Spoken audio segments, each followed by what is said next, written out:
Hello എടാ കള്ള രാജ്യദ്രോഹി പാപ്പ, നീ കളിച്ച് ഇന്റർനാഷണൽ അതോലോകോ അല്ലടാ. അയ്യോ സാറേ, എനിക്ക് ലാസറുമായിട്ടൊന്നും ബന്ധമില്ല. അവര് നമ്മളെ പിള്ളേരെ പിടിച്ചു വെച്ചപ്പോ. പിള്ളേരെ പിടിച്ചു വെച്ചാൽ നീ കള്ളനോട്ട് അടിക്കോ അല്ലടാ. അത് മാറിന്റെ കയ്യിൽ നോട്ടില്ലാത്ത ഈ കാലത്ത്. കള്ളനോട്ടോ? മര്യാദക്ക് നീ എവിടാന്ന് വെച്ചാ അവിടെ നിന്നോ. എന്നിട്ട് ഞാൻ വരുമ്പോ ആ കമ്മട്ടിപ്പാടം കമ്മട്ടവുമായിട്ട് കീഴടങ്ങി. എടാ, ആ റെയിൽവേ സ്റ്റേഷനിൽ നിന്ന് ഒറ്റമൂലിന്നും പറഞ്ഞ് മേടിച്ചത് കമ്മട്ടായിരുന്നു റവ്വേ. ഹലോ, ഫോൺ ഓഫ് ചെയ്തു. സാർ, വണ്ടി അങ്ങോട്ട് ഒതുക്ക്. ഷാജിയേട്ട്, നമ്മൾ പോലും അറിയാതെ അധോലോകമായി മാറി കഴിഞ്ഞിരിക്കുന്നു ഷാജിയേട്ടാ. ലോകം എന്നാ ഇങ്ങനെ എന്റെ ഫോണാണ്.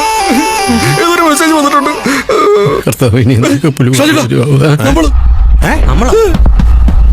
അയ്യോ അയ്യോ, കർത്താവ് ഇതെന്നെ രാജ്യദ്രോഹി എന്നൊക്കെ. നമ്മളിത്ര ഇവിടുത്തെ ഫേമസ് ആയ കർത്താവെ, നമ്മളെ പോലീസ് പിടിക്കുന്നാണോ തോന്നുന്നത്.